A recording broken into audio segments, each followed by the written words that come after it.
Hi, I'm Acorn, and today I want to talk about the emergency alert system as I normally tend to do. Um, so what I wanted to do today is I wanted to go through a description of basically how the emergency alert system works in the first place, what the hell SAME is, what are the beeps you hear, why do they sound different for different things if you hear it on the normal FM radio compared to different stations, TV, no weather radio, why does it sound different between the units, what's going on. So, let's jump right into it. Yeah, there's no fancy intro because I'm not done with it, and I haven't been done with it for like literally a year. And yes, I am very tired. Those are bags under my eyes. I am out of coffee. Actually, I'm not out of coffee. I might make some. Anyway, let's go to the fancy view cam. Actually, let's not go to the fancy view cam. Let's go to the monitor screen. So, if you go to the FCC's website, and they've got this wonderful thing for an emergency alert system. It says it's a national public warning system commonly used by state and local authorities to deliver important emergency information such as weather and amber alerts to affected communities.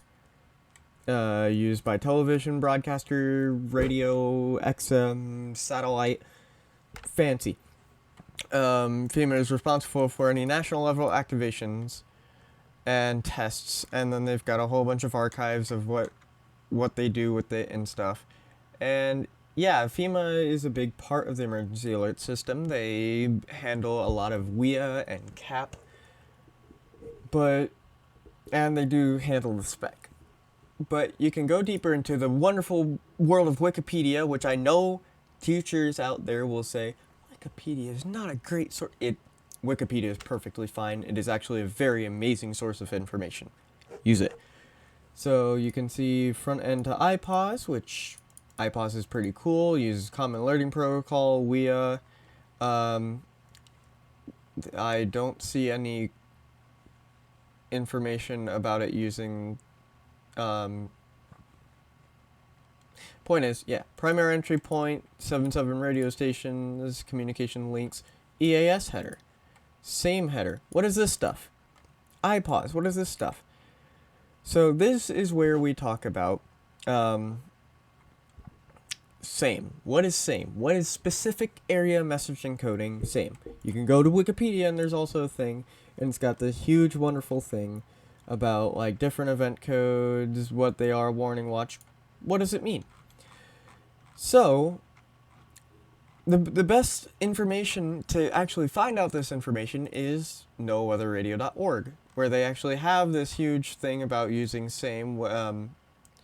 It sounds like bursts of data. You can program receivers, like no weather radio receivers. You can program them to listen for these, but how does it work? Well, they've also got this huge ass PDF that explains exactly how it works. Same description, same history. They can have descriptions of each individual thing, and it's this really long document with these examples. So, the best way that I can find to describe what is going on in this document is to just generate a SAME header. However, I'm not going to use fancy code or anything. I'm not going to go through code and look at stuff. I'm just going to open up VS Code. Not even going to set a language because, you know what? Let's click this Don't Show Again button. Don't need to see it. So, let's go through the documentation and read what is going on here. So, let's go to the beginning up here. Okay, A1, same format. So we've got this preamble, header code, warning alarm tone, voice message, preamble, EOM. I'll explain what these are as we go through. So preamble. What preamble is, as you go through here, you can see they've got some information about this. Section 1, preamble. The preamble and header code are transmitted 3 times. That's why with same headers you always hear 3. You hear 1, 2, and 3. So you can see preamble byte. The first 16 bytes, which a byte is one set of 8 binary digits or 8 bits. So a bit can be either a 0 or 1, as you can see here. And this is an example of preamble. We've got 8-bit bytes, so we know that 1 byte is 8 bits, and a bit is either a 1 or a 0. So with 8-bit bytes, we know that we've got 8 quote-unquote numbers, and we can see that a preamble byte is hexadecimal AB, and we've got 16 bytes of that. So what that means is hexadecimal AB, what hexadecimal is it's an easy way to break it down.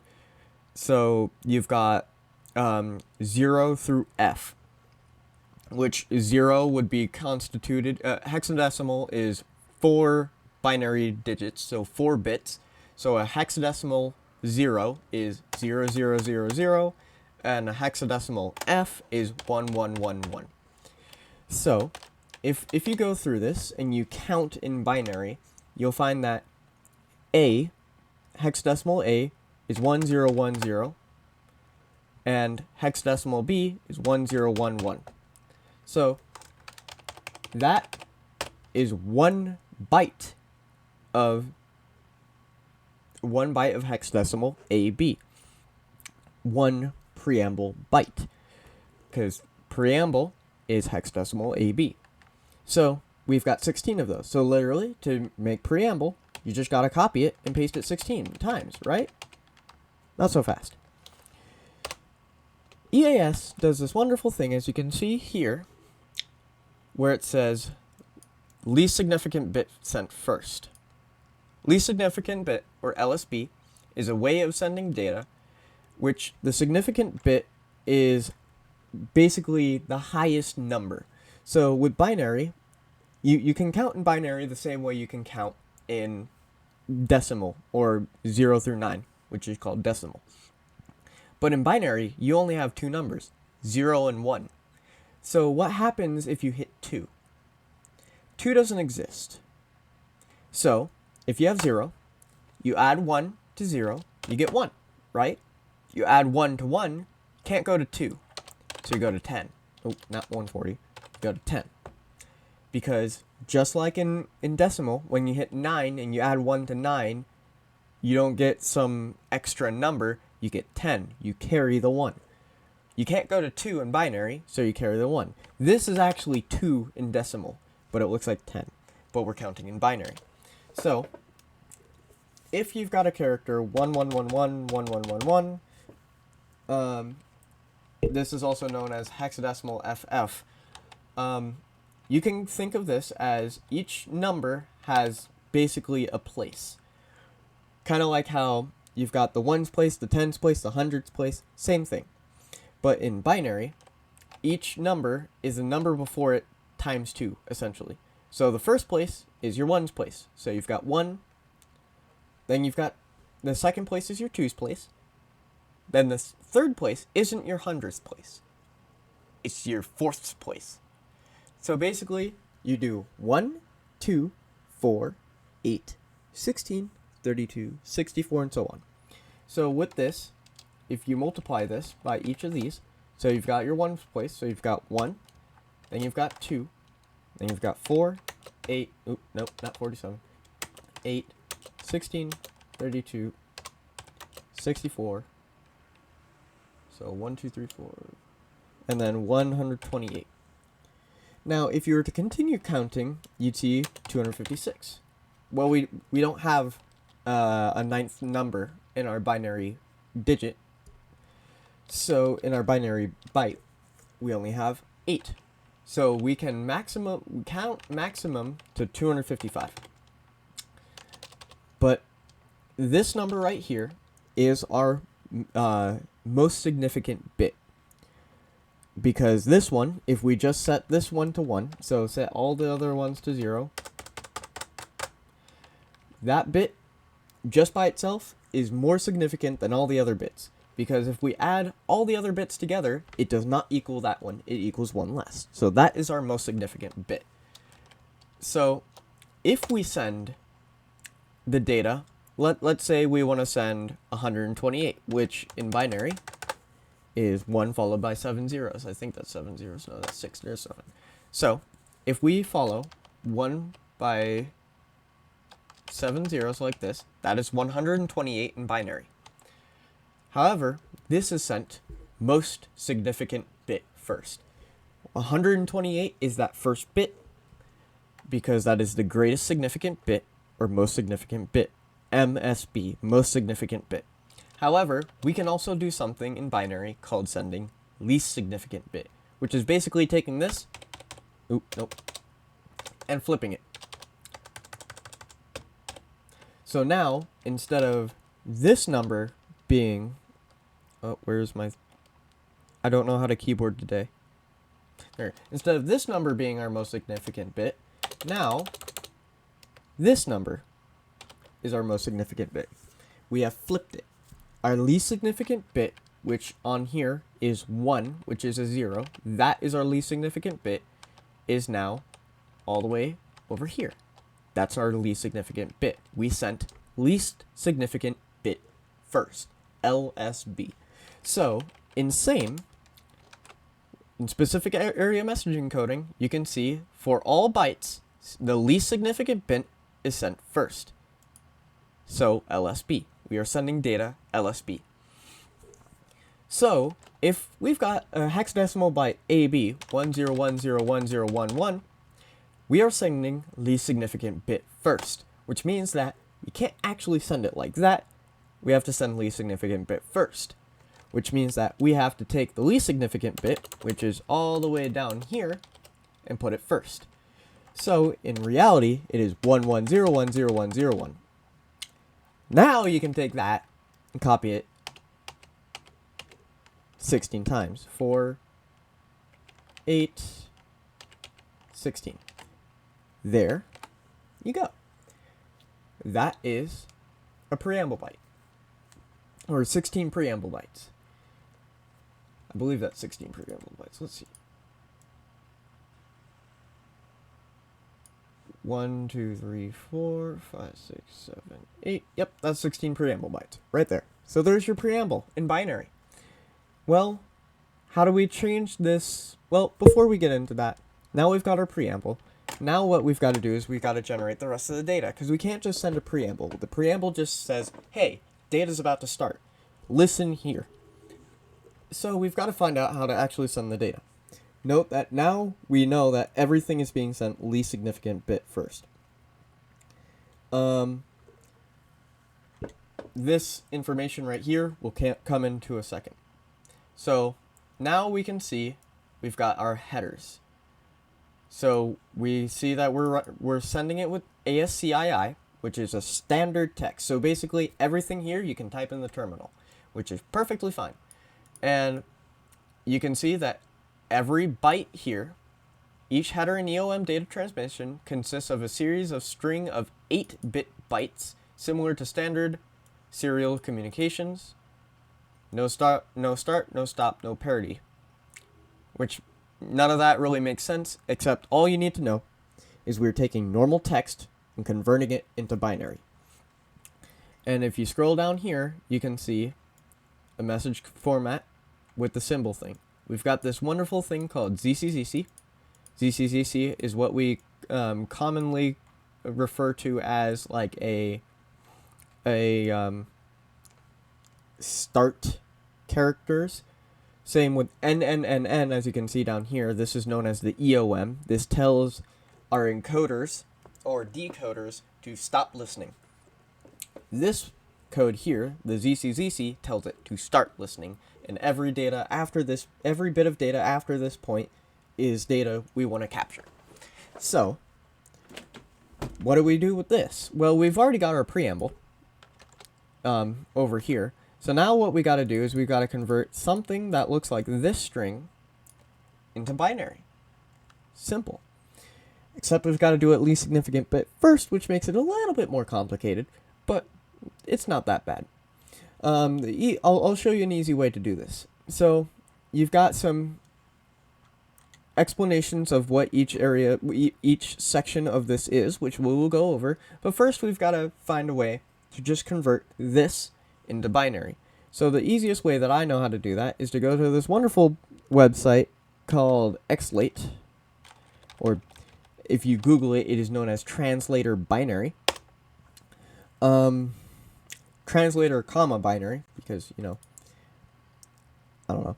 But now what I do normally is just turn on caps lock and just do A, B, C, D, E, F, G, H, I, J, K, L, M, N, O, P, Q, R, S, T, U, V, W, X, Y, Z, full alphabet, then 1, 2, 3, 4, 5, 6, 7, 8, 9, 0. Then we will do dash plus slash. Is that all? Do we want anything else?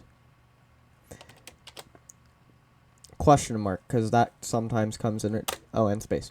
So now that we have all this, we'll just click encode, get a huge brick of binary out here, and we're just going to copy that, and we're going to keep this open so we can see the sequence in which we put this in.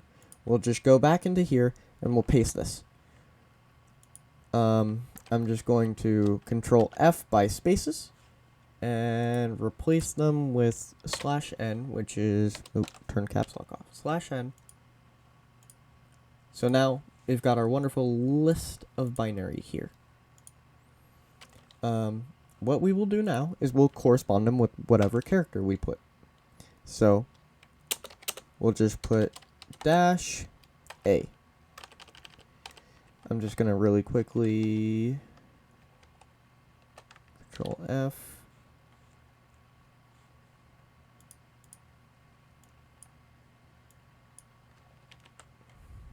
/n. Nope. See if I can. Why are there only 2 matching characters? Fine. /n.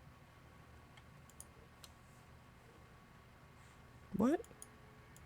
Hey, buddy, can you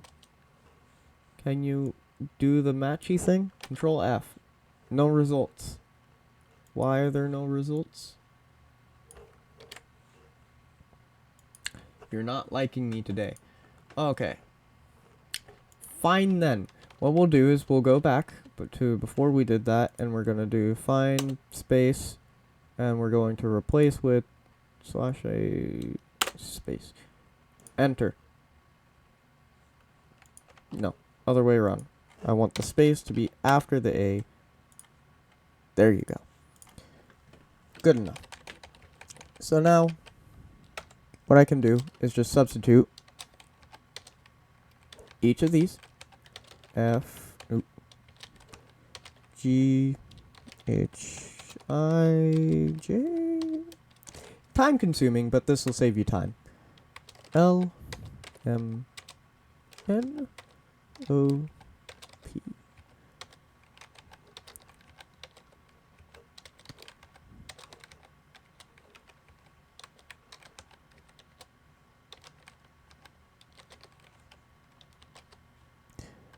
You can see our number started here because the binary has shifted dramatically.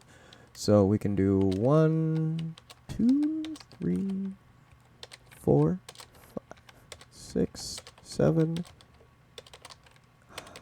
8, 9, 0. And then what was the sequence after that? Dash plus slash question mark. So dash plus slash question mark. Oh yeah, and space. So the reason why I've done this is now we've got basically a binary lookup table, which will save us a hell of a lot of time. So what we can do now is the time-consuming, grueling process of converting this to LSB. For some of these characters, it's just as easy as moving a single 0. For some of the other ones, it is... Oh, B is already an LSB. How about that? For C, You just gotta shift a 1. Oh, no, no 2. 2 is bad. Gotta shift a 0. 1 0 1. So what we can do is add a 1 here, delete a 1.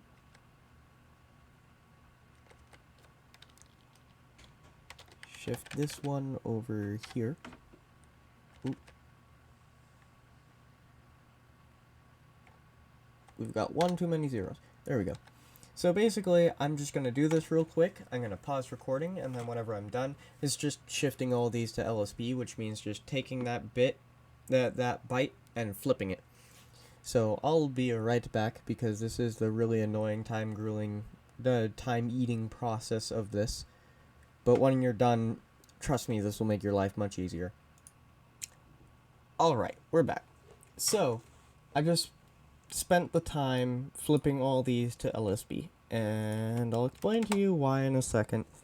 It seems convoluted that I just did that, but doesn't matter right now. I'll explain in a second. So, after flipping all those to LSB, what we can do is we can go in and look at this symbolic form of this header, as what we call it. We can copy this and just paste it over here, and we'll explain to what goes where as we replace these. So, like I said, we always start with ZCZC. That won't change unless we're sending in. Speaking of,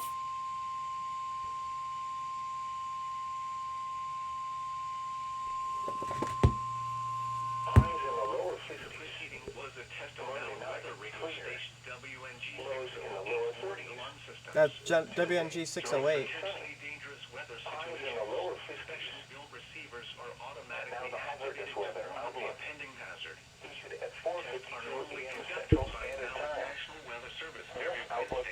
Record at the right time. I forgot it was Wednesday.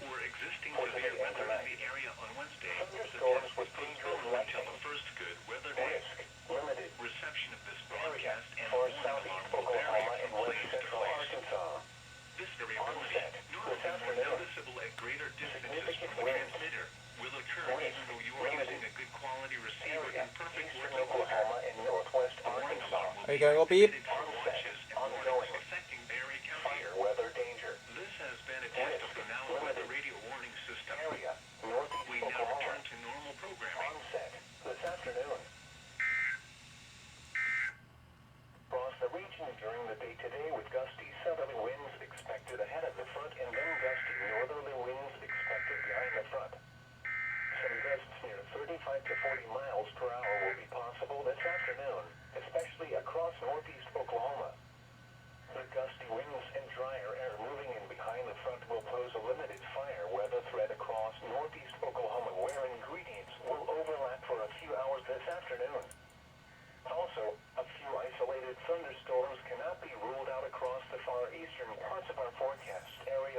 They're not going off. Hold on.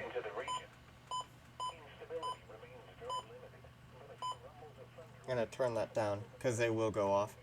Anyway, let's go back to what we were explaining. In fact, you know what? I'll generate a required weekly test. So, with the preamble, what we have is we've got sections in which codes go. So, with ORG, that is what we call the Originator Code. We have mainly 3 used ones. There's a 4th and technically a 5th one. So the ones that we use are EAS, WXR, and CIV. EAS stands for Emergency Alert System Participant, or a broadcast station or cable system, depends on the unit that you're using to translate it. WXR stands for the National Weather Service, and CIV stands for a civil authority. Why is my caps lock on? The 4th one is the primary entry point, that is the government, and then the 5th one, which technically isn't a code anymore, is EAN, which is the Emergency Action Notification Network. We will generate a WXR RWT. And I'll explain what that means. So we've already explained that WXR is the National Weather Service. So let's go into here and we'll swap out ORG with WXR. It's always caps. EAS is always caps. So WXR. And then we've got this EEE. What does EEE stand for? If I click on the right thing, EEE, as demonstrated here, or if we scroll down, is labeled as event header block, or event code. So the event header code, we have somewhere in here a big lookup table. I know it's somewhere in here. It's always in here. There you go. Here's an example of a lookup table for things. So we're going to issue a required weekly test, which is just what went over NOAA Weather Radio. So we're going to copy RWT. Trust me, you can look these up. And we're going to paste it in there. So now we're building our header. ZCZC WXR RWT. Most encoders will figure out that it's a required weekly test just by that. However, we don't know where it's for yet. So that's what this PSSCCC block is. You can have up to 31 of these and down to 1. So minimum 1, maximum 32. You have to have one of these. And what these are location codes. So hold on, let me scroll up. If you look into here, you can see we've got a PSCCC, geographical header, area code header block, or what we call area codes. These are also known as the actual SAME codes. It's confusing. So the PSSCCC can be broken down as such. P is subdivision, S is state, and C is county. So every state has a code. Every county within that state also has its own number. So for example, let's encode a required weekly test for Benton County, Arkansas. If you look it up, Benton County is Arkansas is number 05. Benton County is number 007. However, what's P? P, as you can see here, is known as a subdivision. You can break down a county or an area into basically a grid of squares. So let's say we've got a square county here. We can break it down into 0 is everything. You can think of 0 as circling everything in that grid. And then if you break it down into a 9 square grid, it would be 1, 2, 3, 4, 5, 6, 7, 8, 9. 1 being the top left, and the bottom one being the bottom right one being 9. So top left would be 1, bottom right would be 9. And you count 1, 2, 3, 4, 5, 6, 7, 8, 9. You can see it here. 0, all, or unspecified portion. 1, northwest, 2, north. So 1, northwest, 2, north, 3, northeast, 4, west, 5, central, 6, east, 7, southwest, 8, south, 9, southeast. I just think of it as a square, and you cut it into 9 sections, and then you just number it like that. It's easy to remember. So what we can do is we can generate our own. So now that we know what P would be, we're going to get rid of the second one. We only need one. But now we know what P would be. P we're going to issue for all of Benton County. Oh, there goes that one.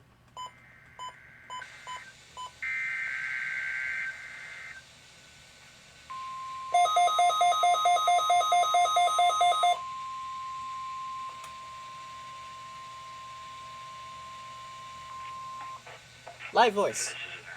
National Weather Service openly preceded to no other test of the NOAA Weather Radio on-house public warning system. In potential dangerous weather situations, especially the receivers can be automatically activated.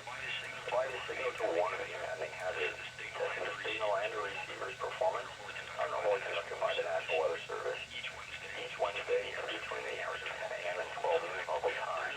This is a risk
Alright. Wait. Not done yet.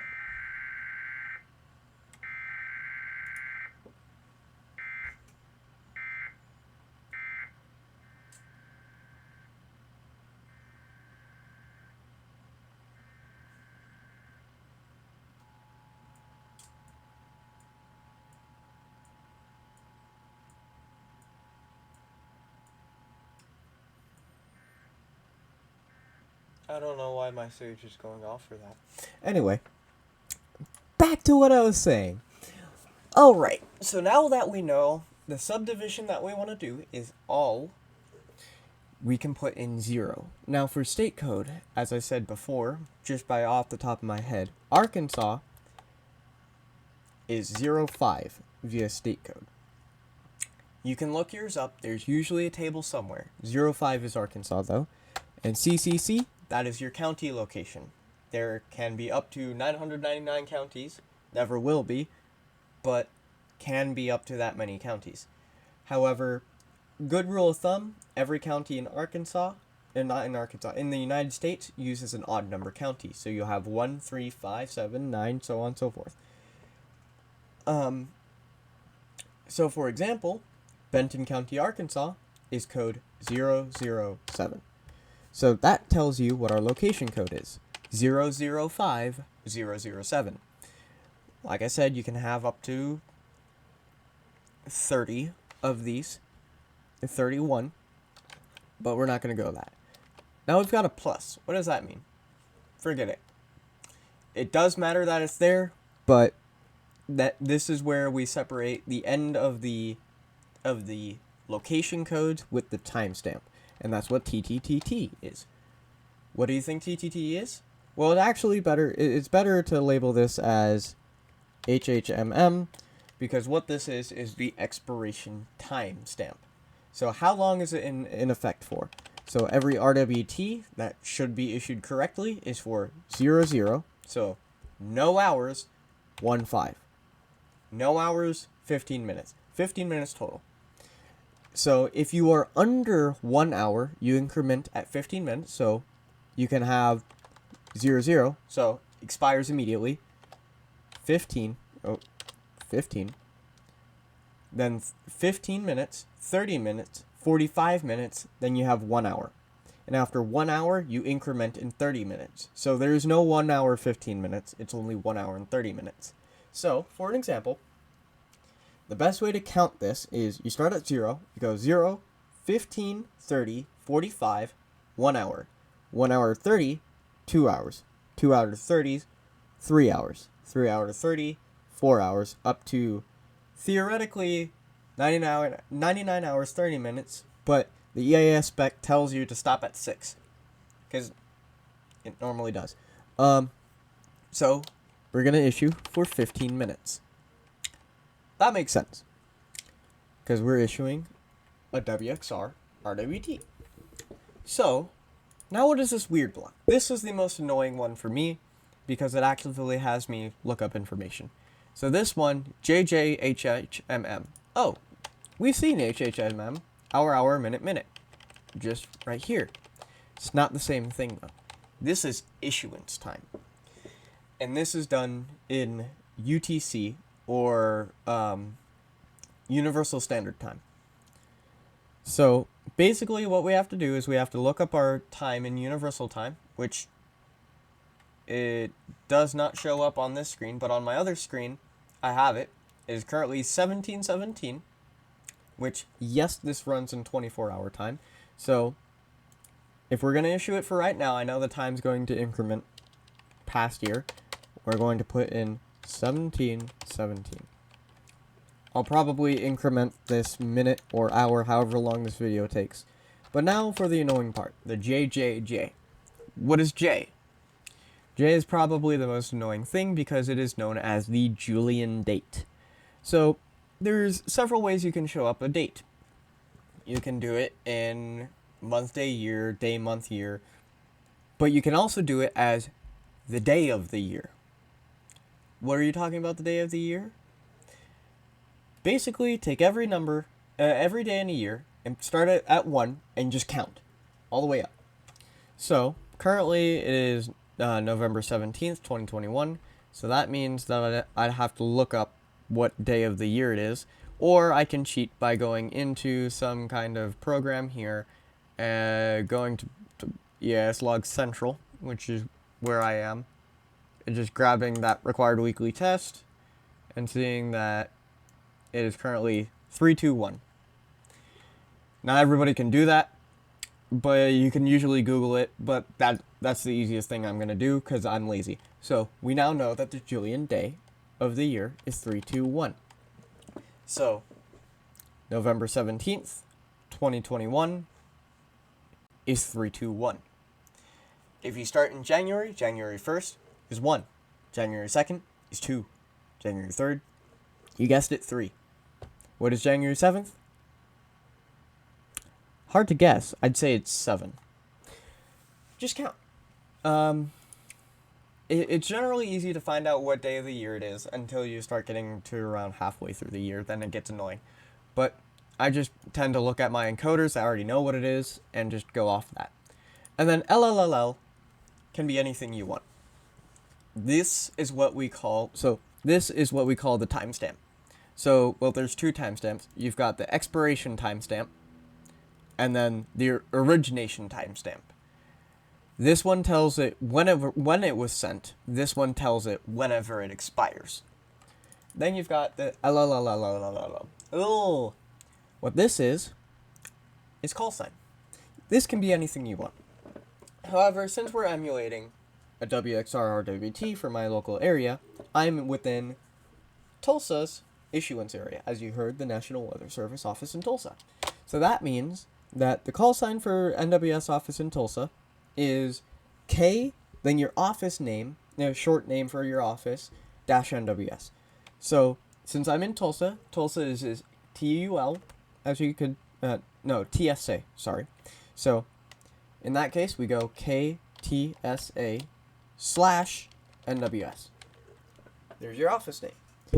And then you have an ending dash. Congratulations, you now have a SAME header. What do you do with this information? Well, you turn it into binary. However, this is why I made this big lookup table. Bear in mind, you can have spaces in your call sign. It just must always be 8 characters. So if I wanted to name it Boop, B-O-O-P, I would have to add 4 spaces to make that exactly 8 characters. But I'm not going to do that. I want it to be KTSA / NWS. However, we now need to convert this into binary. That's why I made this lookup table first, which I will link in the description of this video, which is already, 40 minutes long. So what we can do is just for each character in here, Z, paste, C, paste, copy this, ZCZC. We're starting somewhere. You've got a dash. Put that in there. Dash WXR W XR. I might write a Python program after this to make this relatively simple. So ZCZC dash WXR dash R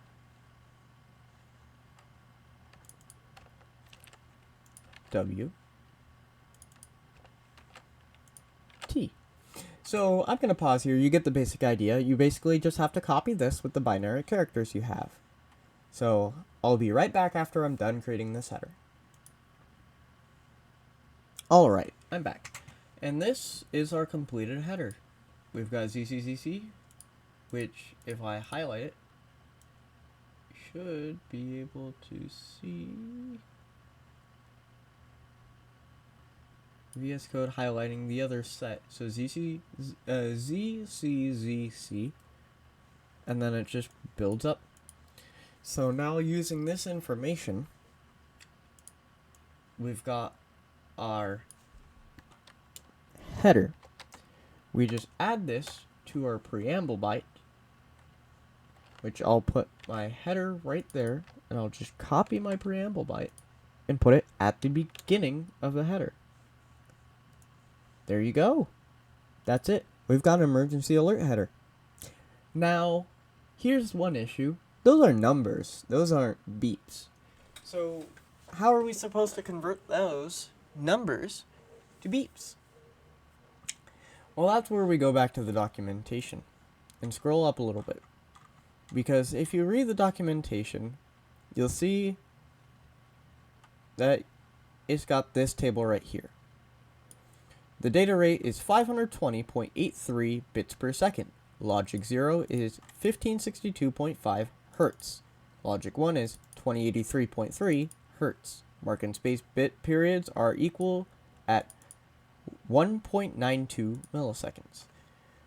So I'm going to do a thing where I've already done a little bit of math, and the logic 0 and logic 1 are slightly off because the true logic 0 and the true logic 1 are 1562.485 and 2083.315. So it's slightly off, but most of this holds true. So what we can actually do is open up Audacity. And using Audacity, I already have a wonderful project that I've already pre-built, but I'm not going to use it because I want to show you guys what you can do. I'm first of all going to set my project rate stupid high. Let's set it to 192,000 Hertz project rate. That means that everything we generate will be at 192,000. If your computer is slightly slower, I would not suggest that.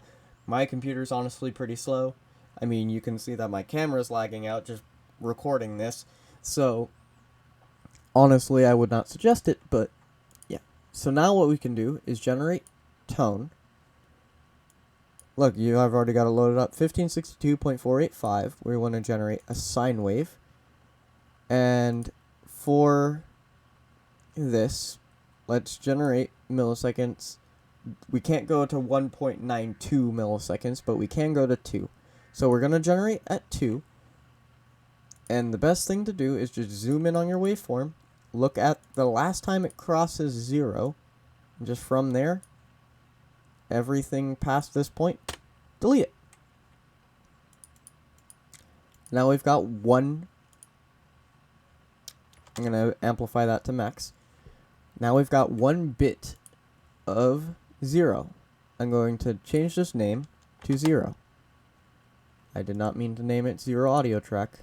Name 0. So now, what we can do is Control C and Control V this, and click Generate Tone, and change this number to 2083.315. Click Enter, amplify it, and you'll realize that it looks like it ends at the same time. It looks around the same size, but it's faster. You can see that it's got, this one has 3 humps in it, while this one has 4. So you can actually, if I solo this and play it back, that one sounds like a low tone, while this one sounds like a high tone. Now, here's the thing with AFSK data. You can generate any amount of data as long as you have 2 tones. That is what AFSK stands for, Audio Frequency Shift Key. So, we've got 2 frequencies, a 0 frequency and a 1 frequency. Now, if we play those in a way that we change back and forth between them, to 0 to 1, then back, we can play out data. So, using our 0, and I'll rename this to 1. So, there's a period. I don't care. So now we've got a 0 and a 1. 0 is our low tone, 1 is our high tone. Now, what we do is we pull up our data, and let's really quickly generate 1 byte of preamble. So, 11010101. So, if we copy this, copy, paste 1, 1, Control C, 0, Control C, Control V, 0, 1, and then if you know, you can just copy 0, 1. So 1, 1, 0, 1, 0, 1, 0, 1. Congratulations, you've got 1 bit of preamble. If we click solo, select all, and then shift play, that sounds something like a same header, doesn't it? So now, all you need to do is just cut this and paste it. First of all, what I like to do is I like to click up tracks up here, mix and render, and it just makes it one continuous thing. So one byte, 2, 3, 4, mix and render. So here's 4, 8, 8 to 16. Tracks, mix and render. So now we can zoom out and see this audio. And if you look really closely, I don't know if OBS will pick this up. If you look really closely, you can actually see the data. You can see these densely packed areas and then a slightly less densely packed area. So like if I lean back and I cross my eyes, I can actually see it. I see 1 1 0 1 0 1 0 1 1 1 0 1 0 1 0 1 1 1 0 1 0 1 0 1, and you can just read the data. And if I play this back, that sounds almost like a same header, doesn't it? That's because that's what we're doing. We're essentially making the same header data now. However, really quickly, I'm going to make an EOM really quickly, because these are easier to make. EOM stands for end of message, and they just have the preamble and then N. 4 characters of N. So if we just grab N from here, Control C, Control V, just paste it 4 times, and then we throw our preamble on here. I'm actually just going to toss it right above it, so I can just grab this. So now what we need to do is just generate one N, which 0, 1, 1, 1, 0, 0, 1, 0. So let's just make an N down here. 0, Control C, 1, 1, 1, 0, 0, 1, 0, Control C, 0, 0. Let's just add another 0 over here. Control C, 1, 0. Select this. Tracks, mix and render. So now we've got one N, and then paste that 4 times. Tracks, mix and render. So now, if we take this and add it to the end of that, congratulations, you've got a working bit of same code. I'm actually gonna copy this and paste it down here because I don't want to regenerate my preamble later. Delete that off the end of my preamble and then name this to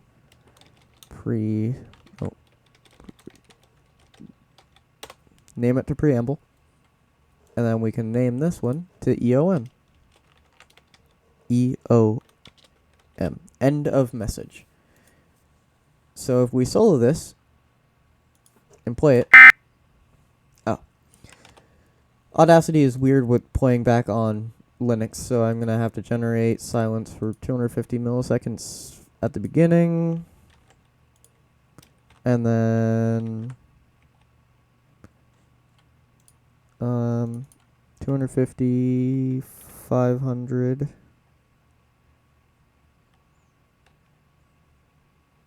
That's 500 milliseconds. So 4 of those. No, actually 3 because I've got one at the beginning. So now if we loop play this, you'll hear what sounds like EOMs. That's because they are. We can actually turn down the audio by, I don't know, 2. And they'll sound slightly better. So what I'm going to do is I'm going to open up CTTY.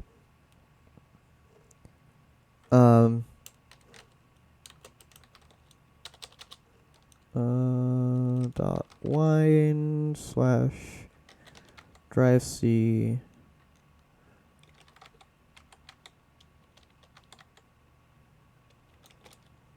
program files x86 CTTY. Now I can do wine CTTY exe. And this will open up a really good decoding program called CTTY. And now what we can do is just set this over to here, get our audio file over to here, and put it back, and watch down here. Said NNNN. End of message. So now what we can do is just play back. Look at that. We've got our end of messages working.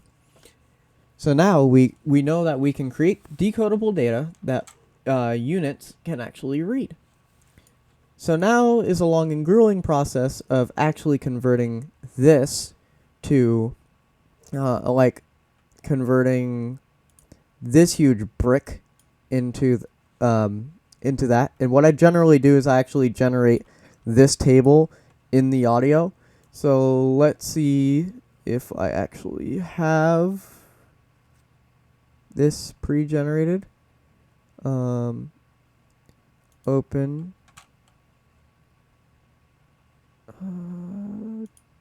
It's documents.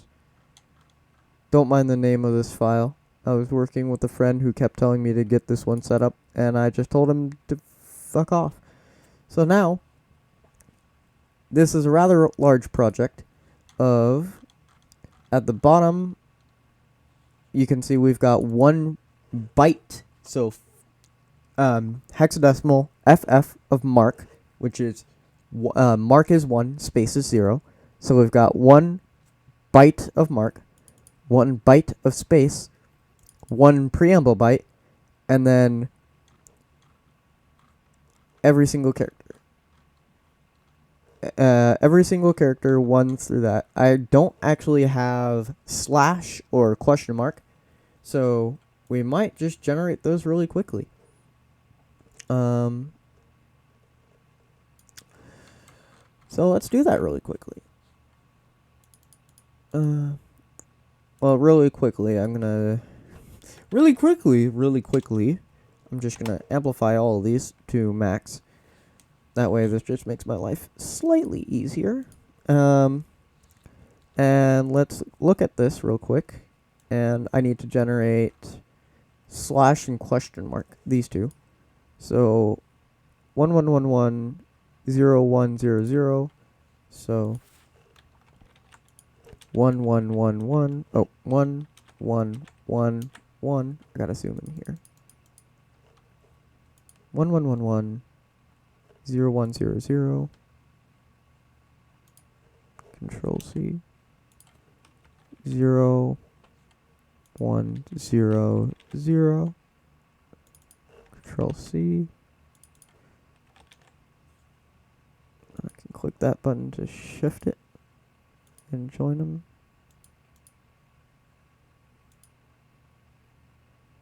Okay. So now we've got, that is slash, right? Yes. So now what I can do is I can copy this waveform, move it over to here, paste it, unmute it, rename, name. Oh, my computer's really not liking this. Uh-oh. Hello? Oh! Audacity just crashed. Okay. It does that sometimes. Especially whenever I'm running so much stuff. Recover projects. Okay. Let me get rid of some of these things I've got open, so I don't need this PDF anymore. I don't need Firefox open, so we can get rid of that. I want to keep Pavu open though. Pavu is really helpful. Yes, I know audio discrepancies, blah blah blah blah blah. Okay. Oh, that went onto my wrong screen. Okay, there we go. So, let's try and rename this again. Name. There we go. Slash. So now we've got our slash character. And last but not least, Control C. 1, 1, 1, 1, 1, 1. Control C. 0, 0. Track, mix and render. Okay. So we no longer need the single 1, single 0. We're going to, actually, I'm going to rename it in this one. Name to question mark. Cut. And then we can exit out of this project. Oh, it's telling us. No, I don't want to save. Paste it. And there you go. Now I'm going to select all of these. I'm going to select tracks, resample, so we know that they're all at the same. This one is at 9600. Oh, Audacity's really not liking me today.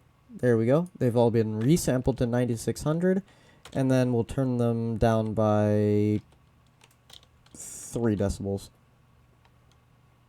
Alright, so now we've got basically a giant lookup table for SAME. Amazing. If I can, I'll link this in the description as well. I'm going to shift. This is super slow. As I said earlier, my computer is not the most powerful of computers. So I'm going to select both of these and see if I can... No, I can't shift them up. That's...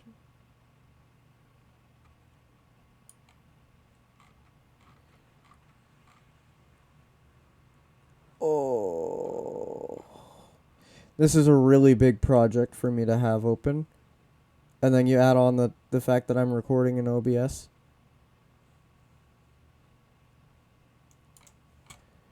And it just quickly becomes kind of a shit show.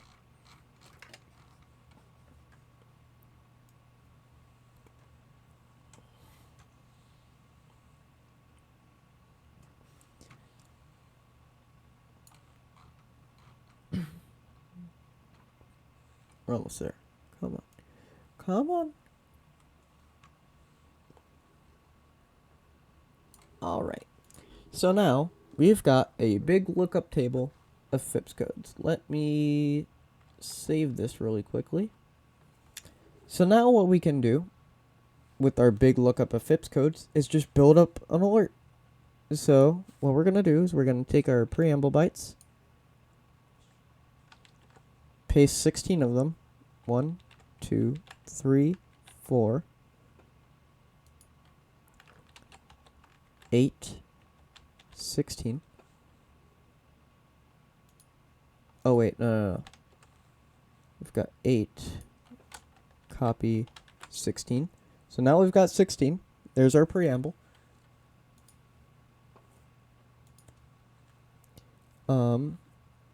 Now what we can do with our preamble is we're going to copy it twice.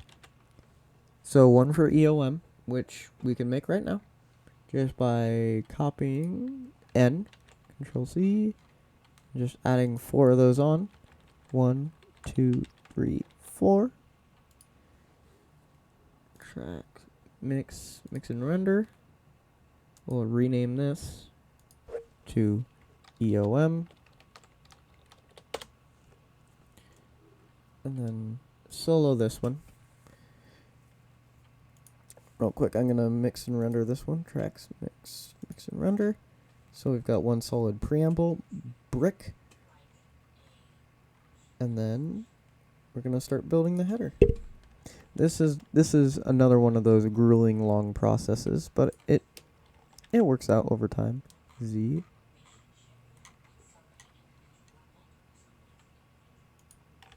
C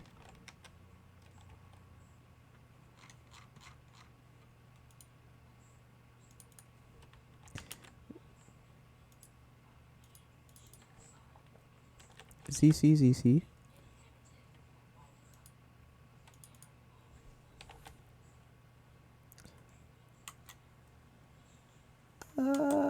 This is running so slow.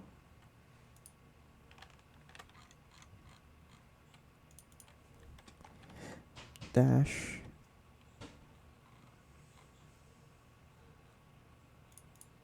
Control C. I like to keep the dashes completely separate and not brick them together. W. Oh, no. X.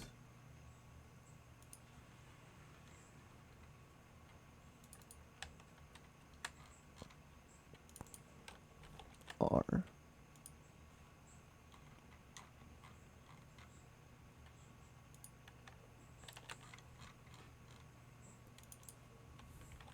Dash. And then I'll just continue building that same header I generated earlier up here. I'll continue to build this same code. That's a mouthful. And I'll be back when that's done. Alright. So this should be done. As you can see, I keep the slashes, the dashes and the pluses there so I can see preamble, ZCCC dash EAS dash WXR dash RWT dash 005007 plus 0015 dash timestamp dash KTSA slash NWS dash.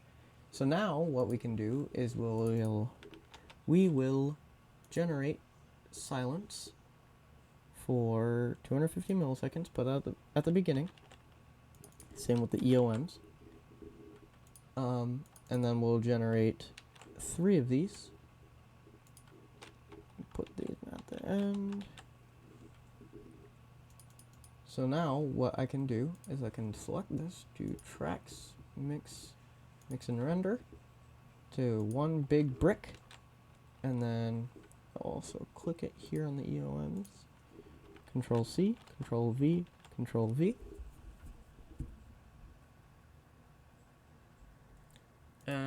I'll also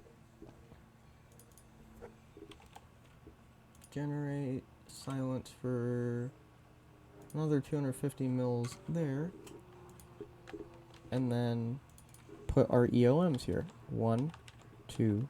Oh, wait, hold on. I never actually added the generate tone. Nope. Generate silence. 251. Oh. Fine then. 1, Control C, 2, 3.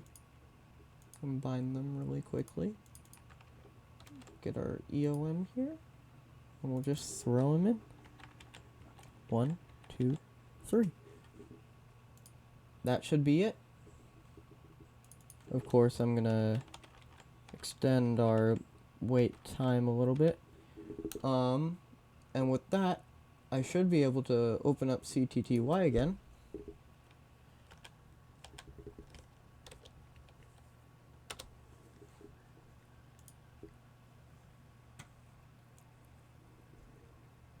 What we should get is a wonderful same header. So let me file clear buffer and then play this back.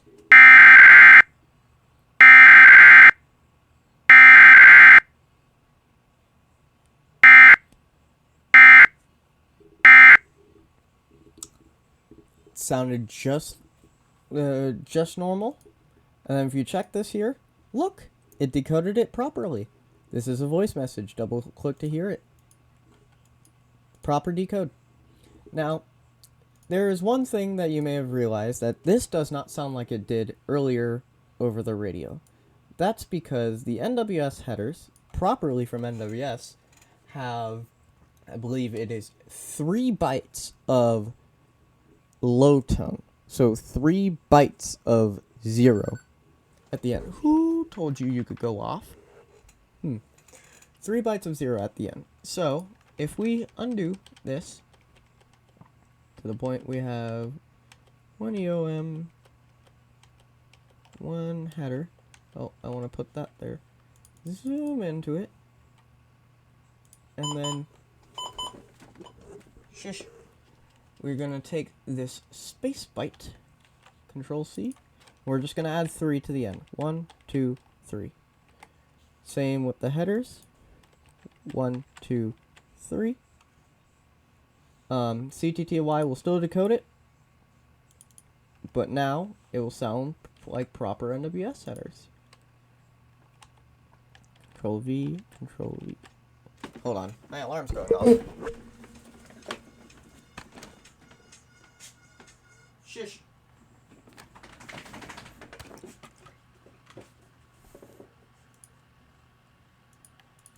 All right. And then we'll add this to the end of that. Control C, V, V. By the way, if you're ever a programmer, you know the importance of Control C and Control V. Control V. And Control C. Alright. Now if I play this back, this will sound almost exactly like the headers that played earlier.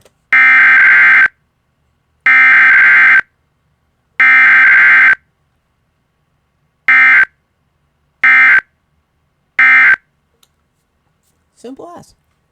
Now, another thing we can do to make them sound slightly better is we can resample them down to 8 kilohertz, which is 8,000. And now they'll sound even better.